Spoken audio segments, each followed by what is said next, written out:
Already తమ్నెయిల్ చూశారు కదా. So తమ్నెయిల్లోని ఈ మధ్యన నేషనల్ ఇన్వెస్టిగేషన్ ఏజెన్సీ NIA వాళ్ళు జ్యోతి మల్హోత్రా అనే ఒక అమ్మాయి, ఆవిడ రిపీటెడ్ పక్క దేశానికి వెళ్ళే ట్రిప్స్ గురించి, ఆవిడికి ఉన్న లింక్స్ గురించి ఇన్వెస్టిగేషన్కి తీసుకెళ్లారు.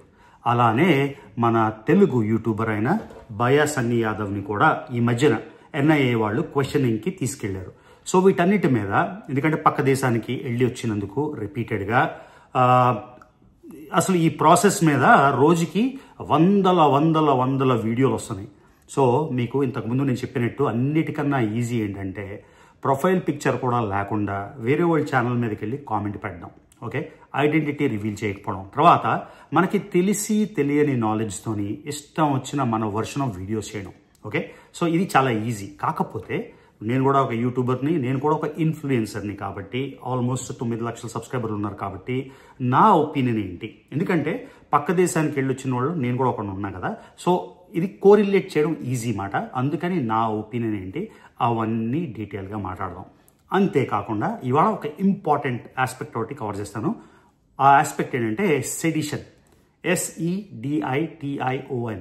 సెడిషన్ అంటే ఏంటంటే incitement of violence amongst various communities, లేకపోతే incitement of violence and causing anarchy against the government or government machinery. అంటే ఎక్కడెక్కడో ఉండి దేశంలో లేకుండా గవర్నమెంట్ ఆఫీసర్స్ని, రెస్పాన్సిబుల్ బ్యూరోక్రసీని వాళ్ళ మీద నిందలు, అలిగేషన్లు వేసి ప్రజల్లోని ఇన్సైట్మెంట్ అంటే వైలెన్స్ చేయడానికి, లేకపోతే మ్యూటినీ అంటే తిరుగుబాటు చేయడానికి దీన్ని సెడిషన్ అంటారు. సో టెర్రరిజం అన్నది చాలా చాలా చాలా బ్యాడ్ థింగ్, చాలా ఇంపార్టెంట్ థింగ్. సెకండ్ది సెడిషన్. సో టెర్రరిజంని NIA బాగా డీల్ చేస్తుంది. అదే NIA సెడిషన్ని కూడా డీల్ చేయాలి అంటూ ఈ వీడియోలోని మొత్తం మనం డీల్ చేద్దాం, ఓకేనా. So let's go into the video అంతా చూసి అప్పుడు కామెంట్ పెట్టండి. మీ కామెంట్ ఒకవేళ నాకు మీద నెగిటివ్ కామెంట్ పెడితే I don't care, okay, acknowledge చేస్తున్నా. కాకపోతే ఈ వీడియోలోని నేషనల్ ఇన్వెస్టిగేటివ్ ఏజెన్సీకి కూడా నేను చాలా విషయాలు చెప్దాం అనుకుంటున్నా. అంటే నా వైపు నుంచి వాలంటీర్గా, అంటే ఎవరో వచ్చేసి కేసులు వేసి కాకుండా నేనే వాలంటీర్ చేస్తున్నా నా సర్వీసెస్ టు NIA. అంటే నేను కూడా పక్క దేశానికి 3 సార్లు వెళ్ళాను. 2019లో మొదటిసారి దుబాయ్ నుంచి పక్క దేశంలోకి అడుగుపెట్టి 11 రోజుల తర్వాత వాగా బోర్డర్ ద్వారా భారతదేశంలోకి వచ్చాను, ఎంట్రీ ఎగ్జిట్, ఓకే. ఇలాగా ఈ 3 ట్రిప్లు, ఈ సెడిషన్ గురించి ఏం చేయాలి, వేరే దేశానికి వెళ్ళి ఖాళిస్తానీ టెర్రరిస్ట్తో తిరిగి ఖాళిస్తానీ జెండా వేయడం, వీటన్నిటి గురించి ఈ వీడియోలో మాట్లాడదాం. చాలా డీటెయిల్గా మీకు క్రిస్టల్ క్లియర్గా అన్నీ ఎక్స్ప్లెయిన్ చేస్తాను. ఒకవేళ మొత్తం వీడియో చూసి మీ కామెంట్ మాత్రం, ఒకవేళ అంటే if you disagree with me no problem, కానీ అనవసరం అబ్యూస్ కామెంట్లు అవి పెడితే వేస్ట్ ఆఫ్ టైము, అవి నేను డిలీట్ చేసేస్తా లేదా తను బ్లాక్ చేసేస్తా. కాబట్టి if you can add something to the discussion you're welcome. Let's go into the video.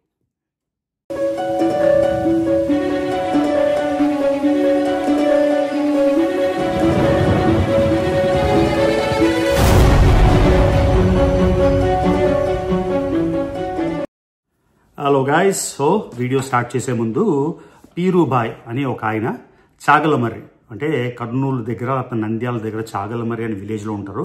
ఆయన చాలా రెగ్యులర్గా నా లైవ్స్కి వచ్చేవాడు, నా యూట్యూబ్ ఛానల్లో కామెంట్ పెట్టేవాడు. ఒక very loyal and good subscriber లాగా ఎన్నోసార్లు ఇన్స్టాగ్రామ్ లైవ్లో కూడా మాట్లాడాడు.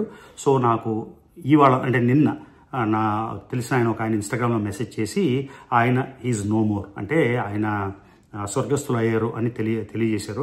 సో దాని గురించి చాలా తీవ్రంగా చింతిస్తున్నాం. అంతేకాకుండా కొంచెం షాక్ లాగా అయింది. అంటే మనకి టోటల్గా ఇంటరాక్షన్ లేకపోయినా మనకు తెలిసిన ఆయన రెగ్యులర్గా మనతో వచ్చి రవి గారు అని మాట్లాడి ఇన్స్టా లైవ్లో, యూట్యూబ్ లైవ్లో, కామెంట్స్లో ఎన్నోసార్లు ఇంటరాక్ట్ అయ్యాం. కాబట్టి అది కొంచెం తీవ్ర, అంటే ఎంతోమంది సబ్స్క్రైబర్లు ఉన్నా కూడా అందరినీ అక్నాలెడ్జ్ చేయడం నా ధర్మం. కాబట్టి డాక్టర్ కాదు పీరుబాయ్ గారికి నిజంగా తీవ్రమైన వాళ్ళ ఫ్యామిలీకి సంతాపం తెలియజేస్తున్నా.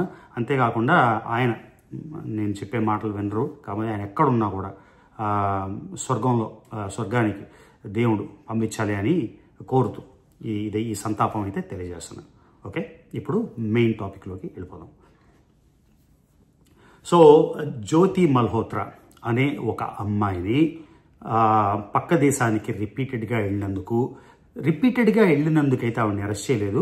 ఆవిడికి ఒక దురుద్దేశంతో వెళ్ళినట్టో లేకపోతే పక్క దేశం అఫీషియల్స్ వాళ్ళ ఇంటెలిజెన్స్ వింగ్తో లింకులు ఉన్నందుకు ఇన్వెస్టిగేషన్ అంటే ఎన్ఐఏ ఇన్వెస్టిగేషన్ కోసం 11 మందిని అంటే ఆవిడని తీసుకెళ్లి తర్వాత 11 మందిని అరెస్ట్ చేశారు.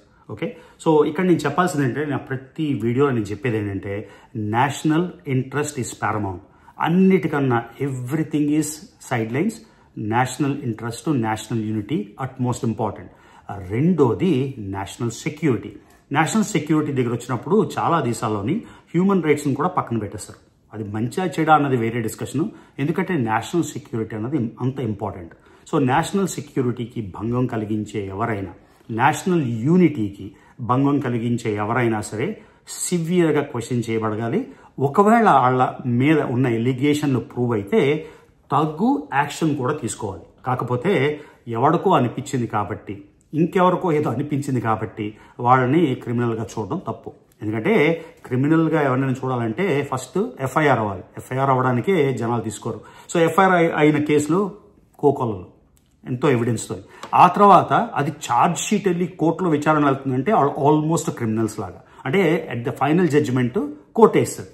సో అలాగా ఇప్పుడు ఎన్ఐఏ ఎవరినైనా అరెస్ట్ చేశారు అంటే మన తెలుగు యూట్యూబరు చాలా అంటే ట్రావెల్ కమ్యూనిటీలో నెంబర్ 1 యూట్యూబరు, ఎందుకంటే ఆల్మోస్ట్ 5 మిలియన్ సబ్స్క్రైబర్స్ ఉన్నారు కాబట్టి ఆయన ట్రావెల్ కమ్యూనిటీలో తెలుగులో నెంబర్ 1 యూట్యూబర్ అంటే ఇన్ టర్మ్స్ ఆఫ్ సబ్స్క్రైబర్స్. ఆయన్ని ఈ మధ్యన ఎన్ఐఏ క్వశ్చనింగ్కి తీసుకెళ్ళింది అని విన్నాం. నేను ఎలాంటి కామెంట్ దీని గురించి చేయక్కర్లేదు, ఎందుకంటే ఎన్ఐఏకి ఎవ్రీ రైట్. ఎవరి మీద అనుమానం వస్తే, నా మీద అనుమానం వస్తే, నా ఫ్రెండ్ మీద అనుమానం వస్తే, మా నాన్న మీద అనుమానం వస్తే, మా చుట్టాల మీద అనుమానం వస్తే, ఎవరి మీదైనా అనుమానం వచ్చినప్పుడు డెఫినెట్గా వాళ్ళని తీసుకెళ్ళి క్వశ్చన్ చేయాలి. కానీ జడ్జిమెంట్ మాత్రం మనం ఇవ్వకూడదు, ఎందుకంటే వాళ్ళు చాలా మెథాడికల్గా మొత్తం చూస్తారు, ప్రతి పేపర్ చెక్ చేస్తారు. నా ఉద్దేశంలో వరల్డ్లో మోస్ట్ పవర్ఫుల్ ఆర్గనైజేషన్స్ అమెరికాకి చెందిన సిఐఏ, ఇజ్రాయెల్కి చెందిన మొసాద్, రష్యాకి చెందిన కేజీబీ, భారతదేశానికి చెందిన RAW research and analysis wing. వీళ్ళు చాలా చాలా పవర్ఫుల్. అంటే వాళ్ళకున్న లిమిట్స్లో వాళ్ళు ఏదైనా ఇన్ఫర్మేషన్ సెక్యూర్ చేయగలరు. కాకపోతే కొన్నిసార్లు ఇలా వేళ్ళు ఉన్నప్పుడు ఎంత టైట్గా మనం పెట్టినా కొన్ని నీళ్లు ఇలా కారిపోతాయి. అలాంటివి ఎక్కడైనా జరుగుతాయి. అమెరికాలోని మీకు తెలుసు 9/11 వరల్డ్ ట్రేడ్ సెంటర్ విషయం జరిగింది. ఎంత పవర్ఫుల్ సిఐఏ అయినా, ఇజ్రాయెల్లో మొసాద్ ఎంత పవర్ఫుల్ అయినా ఇజ్రాయెల్లో కూడా ఎన్నో అటాక్స్, బాంబింగ్స్ జరిగేవి. ఓకే, అలానే భారతదేశంలో కూడా పుల్వామా అని లేకపోతే పహల్గామ్ అని ఇలాంటి అన్నెసెసరీ టెర్రరిస్ట్ ఈవెంట్లు జరిగాయి. కాబట్టి దేశ భద్రత కోసం ఎవరి మీద అనుమానం ఉన్నా ఇమ్మీడియట్గా ఎన్ఐఏ అనేది రంగంలోకి దిగి క్వశ్చన్ చేయాలి. సో సన్నీ యాదవ్ని తీసుకెళ్ళడం అది గుడ్ థింగ్, ఎందుకంటే వాళ్ళకి అనుమానం వచ్చింది, ఆయన తీసుకెళ్తారు, మొత్తం రివ్యూ చేస్తారు. వాళ్ళు జడ్జిమెంట్ ఇచ్చిన దాకా కూడా నా ఉద్దేశం, నేను కూడా ఒక యూట్యూబర్ని, నేను కూడా ఒక ఇన్ఫ్లుయెన్సర్ కాబట్టి నాకు తెలియని విషయాలు అంటే డాక్యుమెంట్ లేని విషయాలు ఇష్టం వచ్చినట్టు మాట్లాడకూడదు అని నా ఒపీనియన్. ఒకవేళ ఎన్ఐఏ 1 వీకో 10 డేసో 1 మంతో ఇన్వెస్టిగేషన్ చేసి సన్నీ యాదవ్ అనే ఆయనకి లింక్స్ ఉన్నాయి, లేకపోతే ఆయన తప్పు చేసాడు అని తెలిస్తే తప్పకుండా లా యాక్షన్ తీసుకోవాలి. ఓకే, ఈ టైంలోని నాకు కూడా చాలా కామెంట్లు వస్తున్నాయి ఏమనంటే నువ్వు కూడా పక్క దేశానికి వెళ్ళావు కదా చాలాసార్లు, ఎన్ఐఏ నుంచి నీకు కాల్ వచ్చిందా అని. నాకు ప్రస్తుతం ఇప్పటి వరకు ఎన్ఐఏ నుంచి కాల్ రాలేదు. ఒకవేళ ఎన్ఐఏ నుంచి కాల్ రాకపోయినా నాకు నేనే వాలంటీర్ చేస్తున్నా. ఒక్క ఈమెయిల్ నాకు పెడితే soaringeagle2008@gmail.com అనేది నా ఈమెయిల్. ఒక్క ఈమెయిల్ నాకు పెడితే ఎన్ఐఏకి నా ఫోన్ నెంబర్ తెలుసుకోవడం చాలా చాలా చాలా సులువు. లేకపోతే నాకు 2 ఇన్స్టాగ్రామ్లు ఉన్నాయి. ఒకటి సోరింగ్ ఈగిల్ థాట్స్ అని ఇంగ్లీష్ కాంటెంట్కి. ఈ మధ్యన ఒక కొత్త ఇన్స్టాగ్రామ్ ఓపెన్ చేశాను, రవి తెలుగు ట్రావెలర్ 195 అని. అది 2వ ఇన్స్టాగ్రామ్. ఈ 2 ఇన్స్టాగ్రామ్లో నాకు మెసేజ్ చేయొచ్చు. నా టెలిఫోన్ నెంబర్స్ చాలా మంది దగ్గర ఉన్నాయి. ఎన్ఐఏకి ఒక సెకండ్లో పని నా నెంబర్ తెలుసుకోవడం అంటే. నాకు వాట్సాప్ మెసేజ్ చేసిన, టెక్స్ట్ మెసేజ్ చేసినా, ఒకవేళ నాకు ఏమైనా క్వశ్చన్ చేయాలని నేనే వాలంటీర్ చేస్తున్నా. నేను వచ్చి కలిసి మీకు ఏం డాక్యుమెంటేషన్ కావాలంటే ఆ డాక్యుమెంటేషన్ ఇస్తాను. ఎందుకంటే ఇట్స్ బెటర్ కదా, ప్రోయాక్టివ్. ఎందుకంటే నేను ఇప్పుడు అమెరికా పౌరుణ్ణి, కానీ భారతదేశం నా మాతృభూమి. నాకు ప్రపంచంలో ఏవైనా 2 దేశాలు 2 కళ్ళు అంటే ఒకటి భారతదేశం, ఒకటి యుఎస్ఏ. ఈ 2 దేశాలు కాకుండా ఇంకే దేశం గురించి నాకు 1% కూడా కన్సర్న్ లేదు. యాజ్ అ వరల్డ్ సిటిజన్ అన్ని కంట్రీలు చాలా ఇంపార్టెంట్, అందరు ప్రజలు ముఖ్యులు. కానీ మనం ప్రయారిటీ తీసుకుంటే నాకు అమెరికా అండ్ ఇండియా ప్రయారిటీ. తర్వాత నాకు 3వ ఇష్టమైన దేశం ఇజ్రాయెల్. ఓకే, సో ఇక్కడ ఎందుకు ఇజ్రాయెల్ చెప్తున్నానంటే నేను ఇజ్రాయెల్లోకి 6 సార్లు 1, 2, 3, 4, 5, 6 సార్లు వెళ్ళాను. కొన్నిసార్లు నాకు 3 గంటల సేపు క్వశ్చనింగ్ అయింది. బెన్ గురియన్ ఎయిర్పోర్ట్లో టెలవీవ్లోని international airport Ben Gurion airport. ఆ బెన్ గురియన్ ఎయిర్పోర్ట్లో వెళ్ళినప్పుడు ఒకసారి 2.5 గంటల క్వశ్చనింగ్ అయింది. వెళ్ళిపోయేటప్పుడు ఎగ్జిట్ అయిపోయేటప్పుడు ఫస్ట్ టైం అయితే నేను 2006లో వెళ్ళాను. 3.5 గంటలు నాకు క్వశ్చనింగ్ అయింది. ఎందుకంటే నేను వెస్ట్ బ్యాంక్ వెళ్ళాను, బెత్లహెమ్ వెళ్ళాను, రమాలా వెళ్ళాను, జెరీకో వెళ్ళాను. ఇవన్నీ ఎందుకు వెళ్ళామని. సో మొస్సాదే మనకి క్లీన్ చిట్. ఫస్ట్ టైం అంటే ఈజీ, 6 సార్లు నేను వెళ్ళొచ్చాను. సో మొస్సాద్కున్న ఇంటెలిజెన్సీ ఎవరికి లేదు, వాళ్ళ దగ్గర మన క్లీన్ చిట్. ఆ తర్వాత పక్క దేశం నేను వెళ్ళినప్పుడు నీకు డీటెయిల్స్ చెప్తాను. 2019లో నేను మొదటిసారి వెళ్ళి 11 రోజులు ఉన్నా. భారతదేశం నుంచే క్రాస్ చేసి వెళ్దాం అనుకున్నా, కానీ అప్పుడు బార్డర్ క్లోజ్ ఉంది ఇప్పుడులానే. అప్పుడు నేను ఏం చేశానంటే ముంబై నుంచి దుబాయ్ వెళ్ళి, దుబాయ్ నుంచి పక్క దేశంలోకి వెళ్ళి 11 రోజుల తర్వాత నాకు తెలిసింది బార్డర్ ఓపెన్ ఉందని. సో వాగా బార్డర్ ద్వారా, అటారీ బార్డర్ ద్వారా భారతదేశంలోకి వచ్చాను ఒకసారి. నా రెండో ట్రిప్పు 2022 జూన్లో అమృత్సర్ దాటి అటారీ నుంచి పక్క దేశంలోకి వెళ్ళి పక్క దేశంలోని ఇంచుమించుగా 14 రోజులు స్పెండ్ చేసి వాళ్ళ రాజధాని నుంచి ఖతార్కి ఎగ్జిట్ అయ్యాను. సో ఎంట్రీ ఇంటూ పక్క దేశం, ఎగ్జిట్ మాత్రం సారీ ఏదో సౌండ్ వచ్చింది అందుకని ఆపాను. సో ఎగ్జిట్ రాజధాని నుంచి ఖతార్కి. అది రెండో ట్రిప్పు. మూడో ట్రిప్పు 2024 జనవరి, కరెక్ట్గా డేట్ గుర్తులేదు కానీ పాస్పోర్ట్లో ఉంటుంది. ఆ డేట్లో వెళ్ళి ఇంచుమించుగా 2 వారాలు 14 రోజులు 16 రోజులు అంటే ఆ డీటెయిల్స్ అన్నీ నాకు ఇవ్వడానికి స్టాంపులతో పాస్పోర్ట్ నో ప్రాబ్లం, అవన్నీ ఉన్నాయి, అక్నాలెడ్జ్ చేసి ఉన్నాయి. వెళ్ళినప్పుడు భారతదేశం నుంచి లోపలికి క్రాస్ అయ్యి 14 రోజుల తర్వాత దుబాయ్కి ఎగ్జిట్. ఓకే, ఇవి నా 3 ట్రిప్పులు. నేను వెళ్ళిన 3 ట్రిప్పులు. నా 3 ట్రిప్పుల్లోని జరిగిన ప్రతి వ్లాగు ఇంచుమించుగా 50 వీడియోలు ఉన్నాయి పక్క దేశంలో. ఒక్క వీడియో కూడా ప్రైవేట్ చేయలేదు, అన్నీ పబ్లిక్లో ఉన్నాయి. సో దీన్ని స్కిమ్ చేసుకోండి. ఎవరికి కన్సర్న్ ఉంటే వాళ్ళందరూ చూసి 100 సార్లు చూసి 1000 సార్లు చూసి అందులో ఇన్ఫర్మేషన్ లాగి ఏదైనా ప్రశ్నార్థకమైన ఇన్ఫర్మేషన్ ఉంటే తప్పకుండా నేనే చెప్తున్నా ఎన్ఐఏకి ఫార్వర్డ్ చేయండి. ఎన్ఐఏకి ఎలాంటి క్వశ్చనింగ్ నాకు చేయాలన్నా, జ్యూరిస్డిక్షన్ నేను అమెరికన్ పౌరుడిని కాబట్టి అంత ఈజీగా అవ్వదు. కానీ నేను వేరే దేశంలో 4 ఏళ్ళు 5 ఏళ్ళు 6 ఏళ్ళు దాగనున్నాను. భారతదేశానికి నేను రావాల్సిన అవసరం లేకపోయినా నేను సంవత్సరానికి అట్లీస్ట్ 2 సార్లు 3 సార్లు భారతదేశం వస్తాను. సో మళ్ళీ నా నెక్స్ట్ స్టెప్ 1 నెలలోనో 2 నెలలోనో 3 నెలలోనో అట్లీస్ట్ 6 మంత్స్లో అయితే డెఫినెట్గా ఉంటుంది. సో అప్పుడు ఒకవేళ వాళ్ళు చెప్తే ఎన్ఐఏ ఆఫీస్ హైదరాబాద్లో ఉంది, నేను పుట్టిన రాష్ట్రమైన ఒడిశా రాజధాని భువనేశ్వర్లో ఉంది, కొచ్చిన్లో రెగ్యులర్గా నేను వెళ్ళే కేరళలో ఉంది, ముంబై రెగ్యులర్గా వెళ్తాను అక్కడ ఉంది, ఎక్కడ పడితే అక్కడ ఎన్ఐఏ ఆఫీసులు ఉన్నాయి. వాళ్ళు చెప్పిన ప్లేస్కి నేనే వాలంటరీ చేసి ఏమేమి ఇన్ఫర్మేషన్ కావాలో నేను ఇస్తామట. ఇది నేను వాలంటరీ చేస్తున్నాను ఎందుకంటే ఇలా జరుగుతుంది కదా, కన్సర్న్ అనేది ఉంటుంది. తర్వాత ఇంకోటి ఏంటంటే మోస్ట్ పవర్ఫుల్ ఆర్గనైజేషన్ సిఐఏ. నేను అమెరికా పౌరుని కాబట్టి అమెరికాకి సత్సంబాలు లేని ఇరాన్, అప్పుడు సిరియా, లిబియా, ఓకే, వెనుజువేలా, ఇవన్నీ దేశాలు వెళ్ళి వెనక్కి వచ్చేసాను. నాదేదో ఐసోలేటెడ్ కేసు పక్క దేశం, భారతదేశానికి పక్క దేశం ఒకటే కాదు, ప్రపంచంలో సో కాల్డ్ డేంజరస్ దేశాలన్నీ వెళ్ళి వచ్చేసాను. సో ఏవైనా నా మీద 0.0001% అయినా ప్రాబ్లం ఉంటే డెఫినెట్గా సిఐఏ నన్ను క్వశ్చనింగ్కి తీసుకెళ్తుంది. ఓకే, నేను ఏం చెప్తున్నా అంటే వరల్డ్ పవర్ఫుల్ ఇంటెలిజెన్స్ ఆర్గనైజేషన్లో CIA clean chit, Mossad 6 times Israel clean chit. తర్వాత ప్రతిసారి నేను పక్క దేశం వెళ్ళొచ్చాక కూడా ఇంచుమించుగా 10 సార్లు దాటి భారతదేశం వచ్చాను. మీకు అంతా తిరుగుతుంటాను. కాబట్టి నేను వాలంటరీ చేస్తుంది ఏంటంటే అందరి ద్వారా, అంటే నాకు సబ్స్క్రైబర్లు అందరూ వాచ్ చేస్తారు. ఒక 10% పన్నికి మాలిన గొర్రెలు ఉంటారు, వాళ్ళ కామెంట్లు అవి చూస్తే అంటే మినిమం ఎడ్యుకేషన్ నాలెడ్జ్ లేని వాళ్ళు, వాళ్ళని పక్కన పెట్టేస్తే 90% ఆఫ్ ద పీపుల్ అమేజింగ్. వాళ్ళు క్వశ్చన్ కన్సర్న్గా చేస్తున్నారు కాబట్టి నేనే వాలంటరీ చేసి ఎన్ఐఏకి వాళ్ళు చూస్తారు కాబట్టి వెళ్తుంది కాబట్టి మెసేజ్ అయితే షేర్ చేసుకుంటున్నాను. సో ఇది నా సమ్మరీ. ఆ తర్వాత ఇప్పుడు మనం మాట్లాడాల్సిన important subject sedition. So sedition అంటే లిటరల్ మీనింగ్ ఏంటంటే, లిటరల్ మీనింగ్ చెప్తున్నా డిక్షనరీలో, incitement of discontent or speech. Okay, sorry, any action తిరిగిపోతుంది ఒకసారి.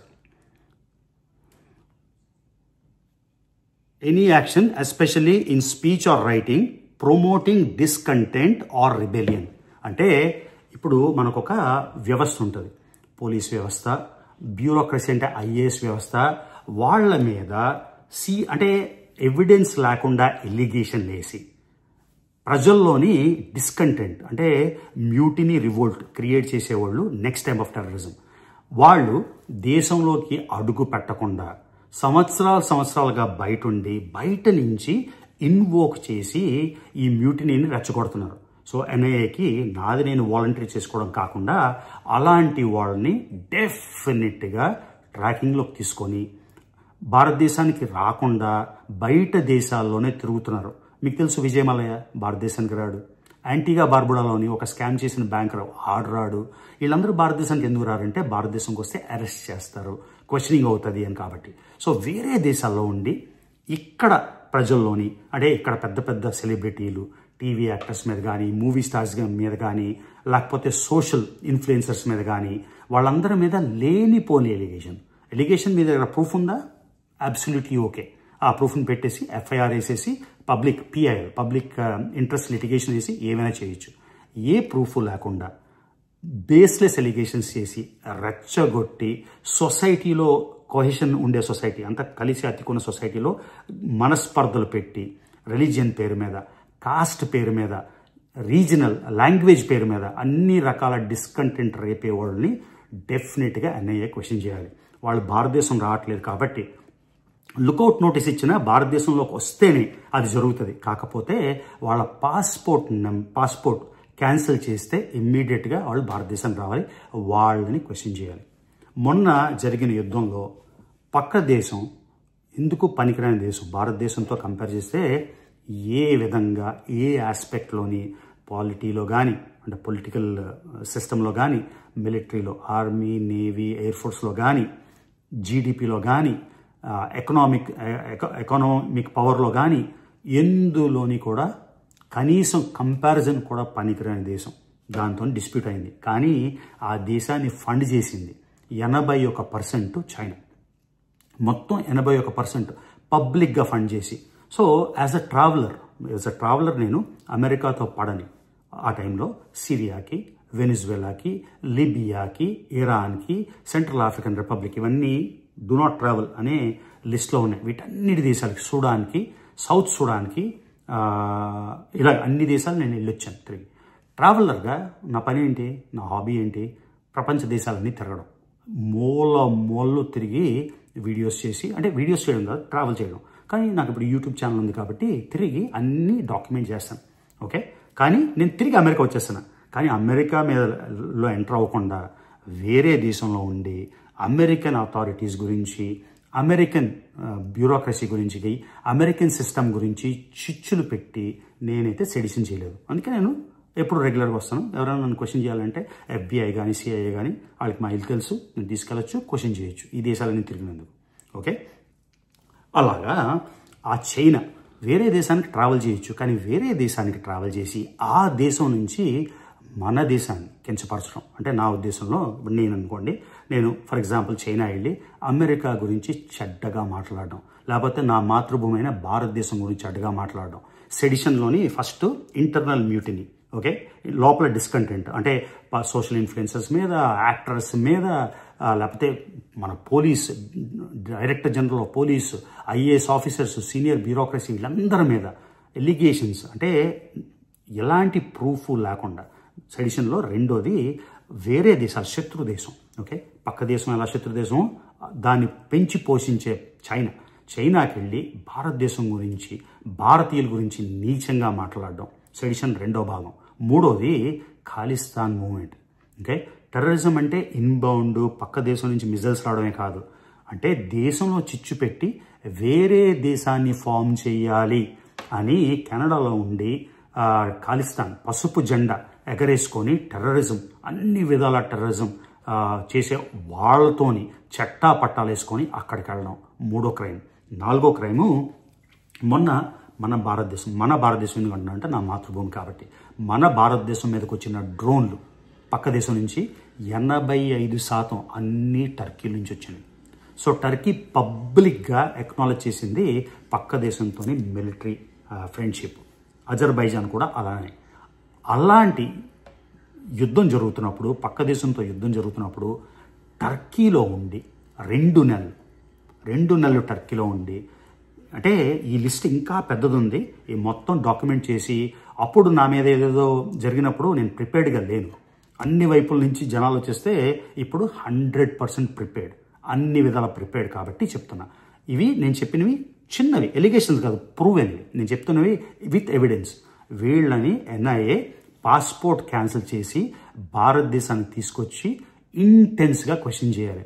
ఎందుకంటే ఇన్ని సంవత్సరాలు ఎందుకు భారతదేశానికి రాలేదు, ఇన్ని సంవత్సరాలు పాస్పోర్ట్ రెన్యువల్ కూడా వేరే దేశంలో ఎందుకు చేసుకున్నావు, ఇజ్రాయెల్ లాంటి దేశంకి ఎప్పటిదాకా ఎందుకు వెళ్ళలేదు, ఎందుకంటే మోసాలు.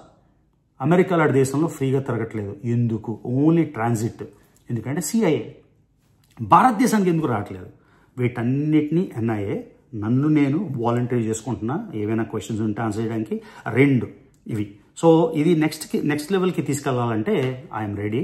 సో దీని గురించి ఇంతకుముందు ప్రిపేర్డ్ లేని, ఇప్పుడు చాలా ప్రిపేర్డ్గా ఉన్నాను కాబట్టి proof after proof, evidence after evidence మొత్తం ఫర్నిష్ చేసి ఏ అథారిటీకి కావాలంటే ఆ అథారిటీకి పంపించడానికి రెడీగా ఉన్నా.